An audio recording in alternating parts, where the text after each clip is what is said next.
Hey everybody, so we are starting a new unit today. Alright, so coolest part about this unit is you get to start with war. Alright, so we're up. World War II has ended. The Cold War has taken place, which is just a really long time period in which we talk about our issues that we have with Russia, with their communism and us being a democracy. So what we have a lot more of now is a lot of beef between America and Russia, democracy and communism. So we never actually go to war straight up with Russia, but wherever there's communism, we're going to have issues. And today we're going to talk about a straight up war that happens between the United States, actually the world versus a communist country. It's called the Korean War. All right. It is really important up to present day because this is where communism is going to come from. Not communism. It's where North Korea is going to come from. Communism already exists. I'm trying to do two things at once, and that's never good. I'm going to hit this light above me so I'm not so washed out. See, ta-da! That does work a little better. All right. So, super cool stuff to talk about today. I think you're really going to like it. It is a little bit complicated, so you got to stay with me, all right? Because if you're just looking at the notes, this might be complicated. So I need to explain this to you in my fashion, and it makes a complicated story really, really cool. It is important to point out that the Korean War was more intense than the Vietnam War for America. It's interesting, we haven't talked about the Vietnam War. The Vietnam War will happen after the Korean War.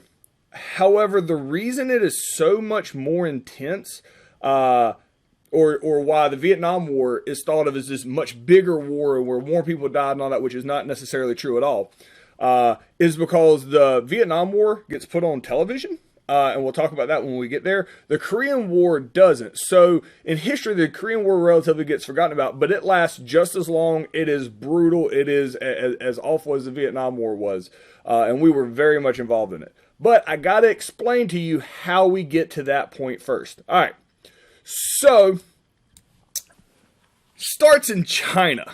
Now, I've made a big point about don't confuse the Asian countries. We've been talking about Japan, don't confuse them with China. Today we're going to talk about Korea. And I'm like, Korean War, let's talk about China. All right. There's a very, very important reason why we're going to do that. But China and Korea, drastically different countries. But we need to talk about China. China's the Big Mac Daddy in Asia at the time. Remember, they have a seat on the UN Security Council now, so they're big time. So we have to care very much about what happens in China. China is not a communist country, so therefore we like them. They could be anything other than communist, and we'd be cool with them. They could be a whole bunch of like Satan worshiping people. If they not communist, we were cool with them. That might be an exaggeration, but maybe not that much. As long as they don't like communists, we like them. So China, at the time, is not a democracy. They're called a nationalist government, all right? So there's going to be two dudes here, all right? And two guys whose names are going to be relatively new to you, all right? So I'm going to put their pictures here so as I talk about them, you can put a face with their names. So the leader of China, we're talking late 1940s. The World War II has just ended. China is nationalist. They're on the UN Security Council. We like China because why? Not communist. So their leader is this dude, all right? Now, he's a little older. I'm going to show you a video of him. He's been in charge for a while now in China. So by the time we're talking about, he's a little older than this, but I like this picture for my story to explain to you who he is, what his personality is. This is a guy named Kai-Shek. I know sometimes it cuts off the bottom of the screen here. Hopefully you can see his name right there is Kai-Shek, and he is a nationalist, all right? Randomly, as we talk about more Asian names here in history, Chang, all right? So his name is Kai-Shek. Like my name is Carl Wagstaff. My last name is Wagstaff. So my family name is Wagstaff. My kids, their last name is Wagstaff. That's my family name. In Asia, the first name you call out is their last name. So in Asia, like technically my name would be like Wagstaff Carl. So my kids, you would call them by what their last name is first of what family they're from. So his family's name is Chang. All right. And so his first name is Kai-Shek.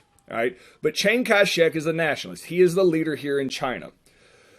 So China is right next to Russia. Russia's kind of above them. We're really concerned that China might be susceptible to becoming communist. Chiang Kai-Shek, he's never going to become communist, and we're going to talk about why.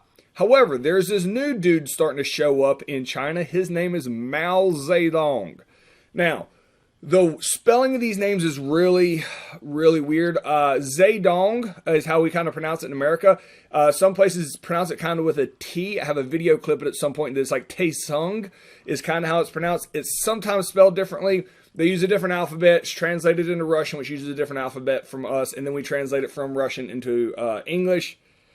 So this is how we're going to go with their names. I don't think you're ever going to see it different in this course, but sometimes Asian names are spelled differently, even though they're pronounced the same across the world.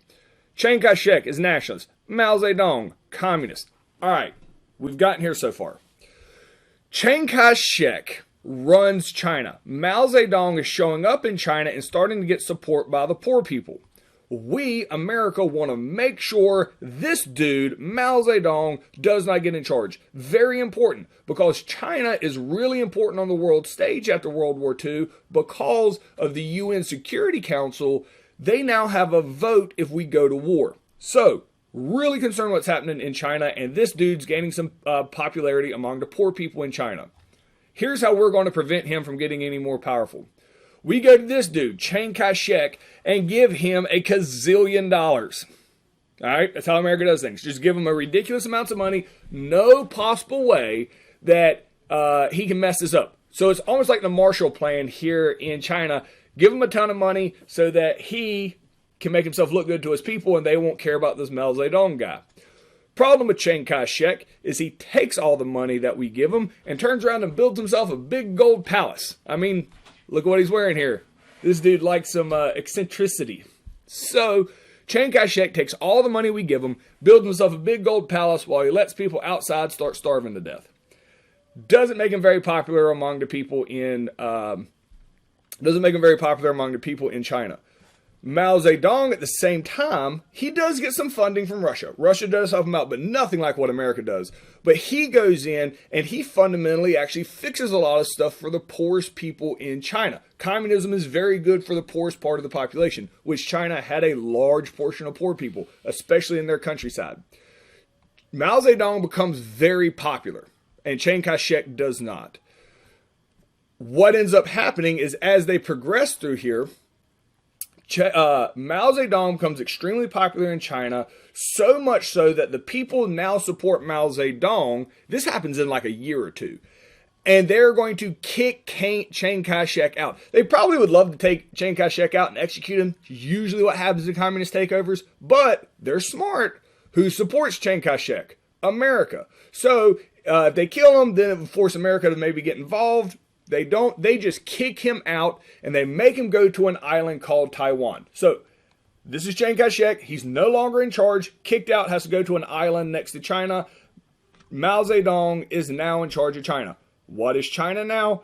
They are communist. So let me show you a picture here. All right. This here is China. All right. It's the big one here. This is China. All right, what is China now? They are communist. Who runs them? Mao Zedong. All right, they are communist.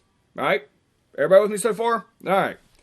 Where Chiang Kai-Shek flees to is this island right here.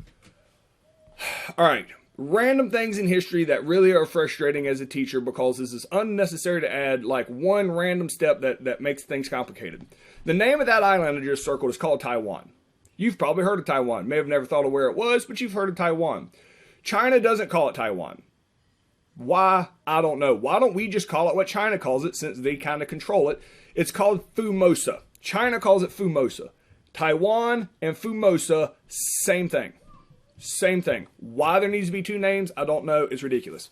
So this, what I just circled, that island, that is where Chiang Kai-Shek has been forced to. So he's hanging out in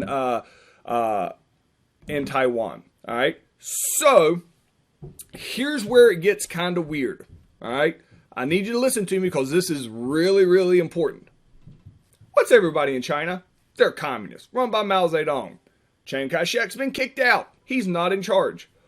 But, so America makes a lot of rules for the world, especially in the United Nations and when it comes down to the UN Security Council. Chiang Kai-Shek, America claims, so when we make the rules and the rules don't go our way, we change the rules. And that's exactly what we do right here. And it really ticks off a lot of people that don't like us. And you can understand why. We claim, wait a minute, Chiang Kai-Shek wasn't legally kicked out of power. All right? Whatever that means, we can just make up whatever we want. We say he wasn't legally kicked out of power. So America still acknowledges Chiang Kai-Shek, which is on that island. He is still the official leader of China. China is not communist. America will not allow Mao Zedong to be the actual leader. We refuse to recognize it. Like, nope, not the leader. We claim Chiang Kai-Shek is. Chiang Kai-Shek ain't even in the country, but we still say he's the leader. Here's why we do that. On the United Nations, you know who gets to cast a vote in the UN Security Council? Chiang Kai-Shek. Because we claim he's still the rightful leader of China, even though he's not even allowed into the country. This is going to tick off, first off, Mao Zedong, because he's the actual leader of China. And we just say, no, you're not, because we don't want you to be. It's also going to tick off Russia, all right? So Russia, it doesn't show it on this map, but Russia is right here. Russia is huge. So, I mean, Russia goes way out over that way, too. Russia is enormous. So Russia, they're like, what? So Russia's pretty salty at America, and understandably so. So Chiang Kai-Shek, no longer in charge in China. Mao Zedong is, but we refuse to acknowledge it. Is everybody with me so far? Hope you are, because we're going to come back to that story. It plays a huge role in junk here shortly. All right, I got a little video clip here of, I think it's a couple minutes. So I got two today, and both of them are a couple minutes. But this talks about Mao Zedong taking over for Chiang Kai-Shek. So hopefully, since we talked about it, this video, the names won't catch you off guard. Oh, and a completely unnecessary intro that lasts like 15 seconds that I clearly should have cut off to not waste your time. So I apologize for wasting 15 seconds of your time today, but let's watch it together.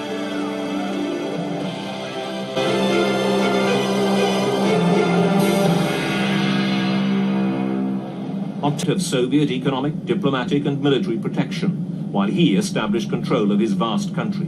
It didn't take long. The first of the rural 5-year plans was put into force, and the Communist Party bureaucracy took hold of the countryside, transforming society. But more than that, October the 1st, 1949 was the day that set the pattern of superpower politics for a generation. All right. So, we're good on China, what's happening there. Now we're going to start talking about Korea. And this is going to be really important here. All right. So, here's what, you should have this here in your notes. I'm going to show you a map and explain it to you that way. Because to me, this is the easiest way of doing it. All right, pretty crude map here. Let me just show you what you're looking at here. This is ocean. Anything that's blue here, this is all ocean, ocean, ocean. All right, so that's all ocean here. All right, all of that is ocean. Let me get rid of that. Boop. So that's ocean. This here is China. All right. When we are talking about when we're going to be talking about Korea, China is still nationalist. The whole thing of Mao Zedong we just talked about has not happened yet. All right. So I'll just outline it in, we'll do it in blue because it touches water. All right. What I'm getting ready to outline in blue is Korea, the country of Korea. All right. Boop, boop, boop, boop, boop, boop, boop, boop, boop, boop. That is Korea, the country of Korea. It sticks off of China. Now, there's another country that for this story I need you to see. This is just the tip right here where it's in yellow. That is the tip of Japan. All right. So World War II had just ended. Who owned everything in Asia during World War II? Japan, including the blue country here of Korea. All right. So what happens is at the end of the war, when Japan loses, America goes into all these countries that was owned by Japan and liberates them. All right. Our goal is simultaneously while we do this and we liberate these countries from Japan, we also make sure that they become that they become a democracy. So America, we invade, even though it's basically liberating, like there's no real fighting. We're just rolling into Korea to make sure that the Japanese are out right after World War II. So we come rolling in this way from the bottom of Japan, the bottom of Korea, to make sure all the Japanese are gone and that we can make it whatever we want. So let me get rid of that arrow there. Now, as we are going this way, getting rid of all of Japan, getting rid of the Japanese out of Korea, who we run into coming from the top, Russia. Man, this really ticks us off. If you remember from World War II, Russia jumped in at the very end of the war. Like, we got your back, all right? Literally because they want to own stuff. We desperately didn't want this to happen. So Russia is liberating Korea from the Japanese. Guess why? Because they want Korea to be communist. We meet in the middle here and we're like, dude, what are you doing here? And Russia's like, we help you, comrade. And we're like, no, you're just being shady because you're trying to force Korea to be communist, which is exactly what they try to do. So we make an agreement here. All right. Here's what's going to happen. We're just going to make Korea two separate countries. All right. Now, Korea doesn't really want this, but they're not. Us and Russia aren't going to agree on what Korea can be. So we're going to divide Korea in half. So I'm going to do a red line here. All right. So there is a line of latitude that runs around the Earth. It splits Korea in half. It's right here. Goes all the way across. It can go all the way across this way. All right. It's called the 38th Parellel. All right. We are going to divide Korea in half. The north is going to be North Korea. I'm going to just put NK here for North Korea. South Korea is going to be SK for South Korea. All right. North Korea, since they were liberated by Russia, guess what they're going to be? They're going to be completely communist. South Korea, liberated by America, guess what they're going to be? They're going to be a democracy. All right. So North and South Korea from the beginning, like, man, we would really like to be one country again. But they also understand, like, the people in North Korea are cool with being communist and the people in South Korea are cool with being a democracy. So they're like, all right, I guess we're just going to have two countries at this point. All right, let me see where I am. So while we're looking at that, I want to go to the next picture here. We're going to do it here. All right. So this is a little bit better drawing of the pictures that I want you to see. North Korea, communist. South Korea, democracy. So America likes South Korea, not a big fan of North Korea. Here's the thing that you got to understand at this point. So this happens immediately after World War II. China at the time, Mao Zedong is not taking over. China is nationalist.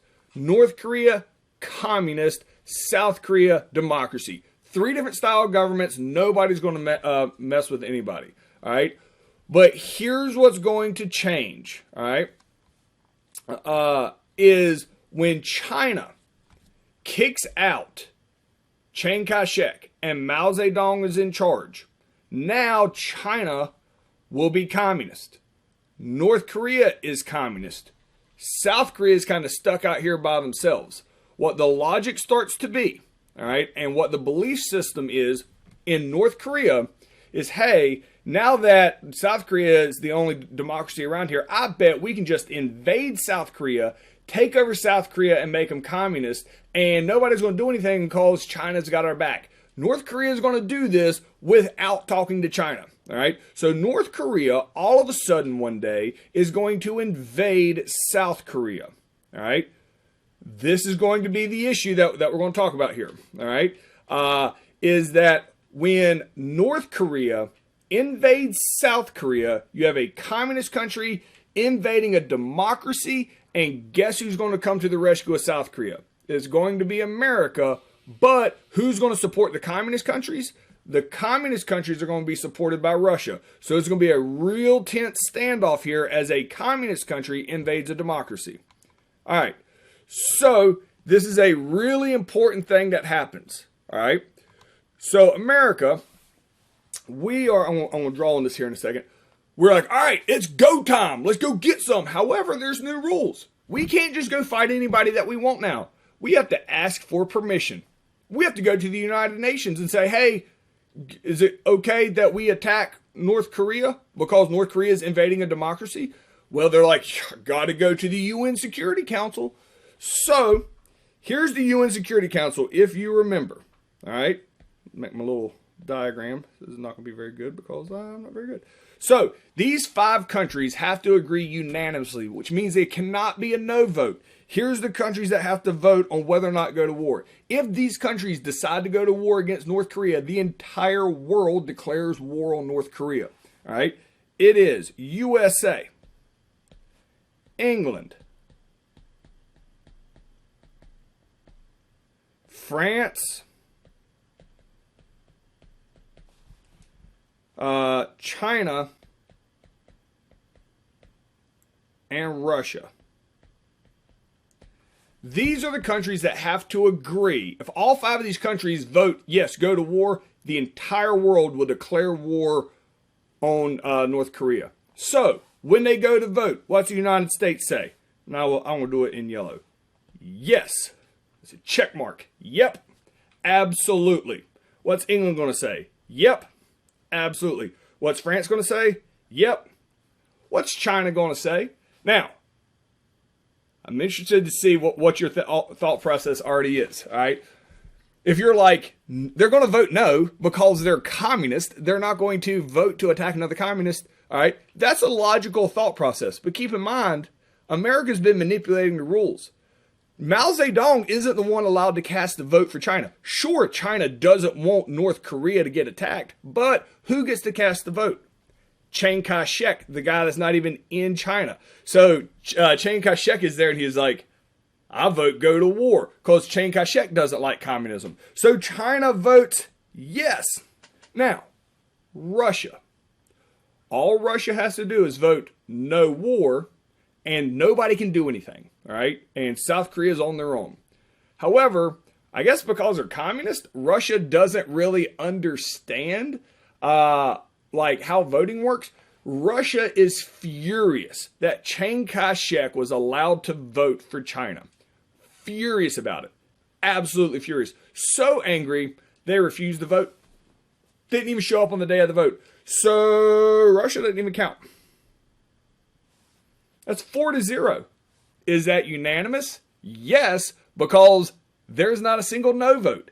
And the entire world turns around and declares war on North Korea after the vote here of the UN Security Council. Now, after this war has got started, and America and the entire world is going to get involved here in the war in Korea, how do you think this is going to go? You're going to immediately think the whole world versus North Korea, we stomp a hole in them. That's not what happens. That's not even close to what happens. And here's why. Here's what we learn, meaning America, from the United Nations and how it works today. Once America joins the United Nations, and we will spend a ton of money on our military, guess what the other countries stop doing? Spending money on their military. Because America's got it. Because whenever the United Nations decides to go to war, here's really what happens. They're like, yeah, let's go to war. All right, America. Go do your thing. We basically have to do all the fighting ourselves. Other countries don't really spend the money on their military because they know they're allies with us. When countries become allies with us, they stop spending money on their military. This is a big thing. Whole nother side story when they talk about all the stuff the governments pay for and how America is different from the rest of the world, how much, taxes and stuff happen in other countries. Keep in mind that America spends drastically more on our military than other countries do. So when you see all the stuff the other countries can do with their tax money, understand they don't have to get a military. You know why? because they're friends with us. That's a huge part of the chunk of change as far as how money gets budgeted. But that's a whole nother thing, more of a civics and how governments interact and stuff like that. Anywho, so when they're like, all right, America, go get them. We're like, all right, America, high five ourselves. Let's go get it. So this is in the 1950s now. We have tons of weapons, but they're all from World War II. That a lot of them are about 10 years old now. And while they were built in the early 1940s, so it's about 10 years, they're about 10 years old. They were used extremely heavily in World War II, and then we went and put them up in a garage and haven't touched them in 5 years. I don't know if you've ever had a vehicle that just sat in a garage for 5 years and you never did anything with it. It ain't going to be super effective. So what happened is we go break out all our World War II stuff and none of it works, man. It's all garbage. It's all falling apart. America, we get it handed to us pretty quickly here. All right. This is a map. The red is North Korea. The green here, I'm going to circle it.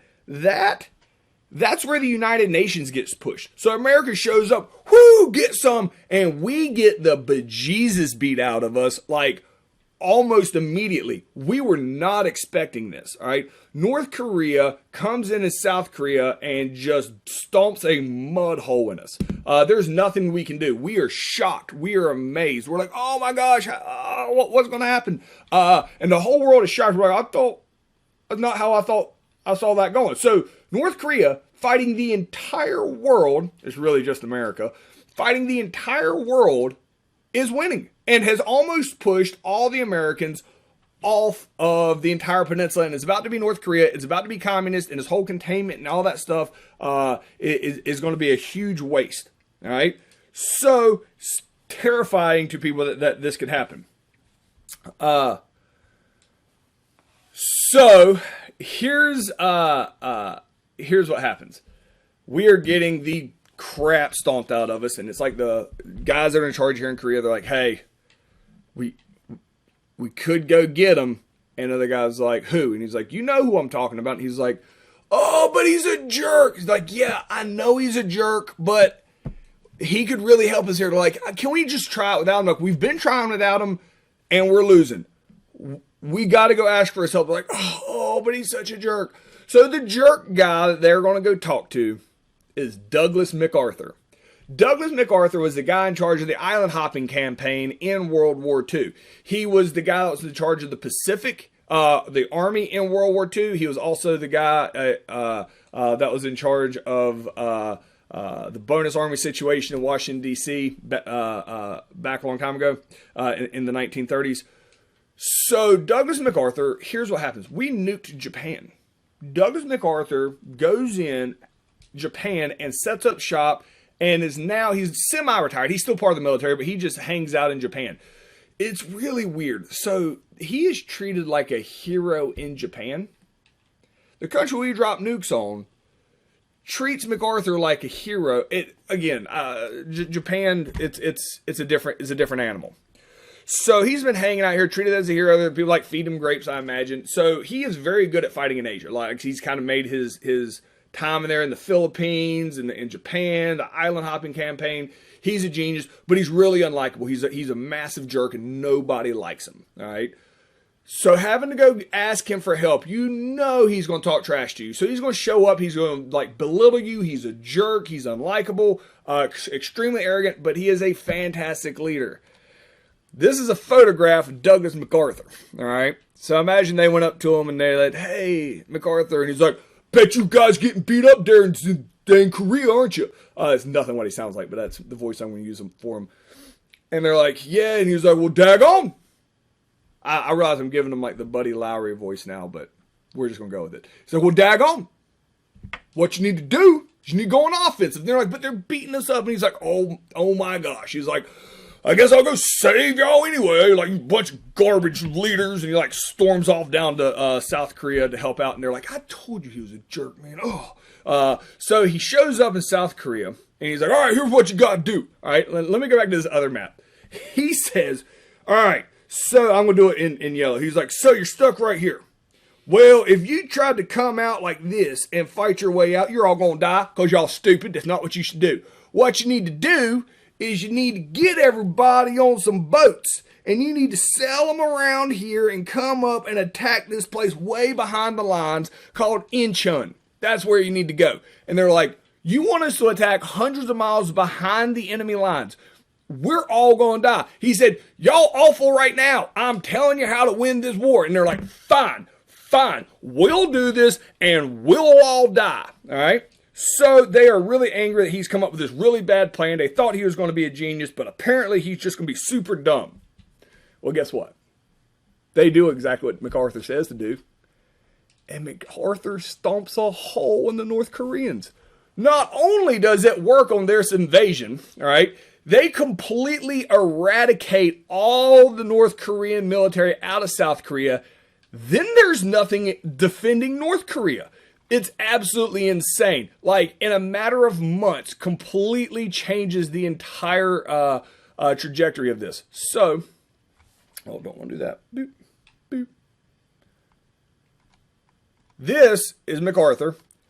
That's exactly why they come around here and they invade here at Incheon. All right, they completely wipe out the North Korean army from behind here, and then push them north. Not only has Douglas MacArthur, all right, now he's a jerk, unlikable, but he's a military genius. Not only does he aggressively wipe them out here, he is able to eradicate North Korean military in North Korea and starts taking over North Korea.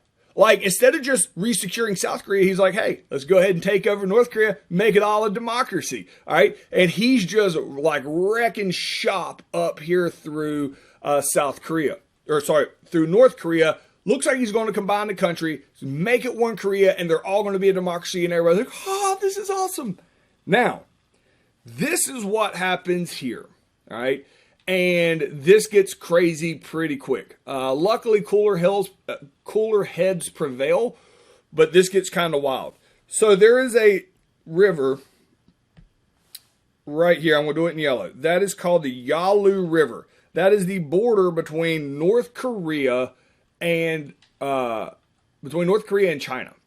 The moment the American troops get up to the Yalu River, China, who, while Chiang Kai-Shek has the vote at the UN Security Council, they're really run by Mao Zedong and the communists.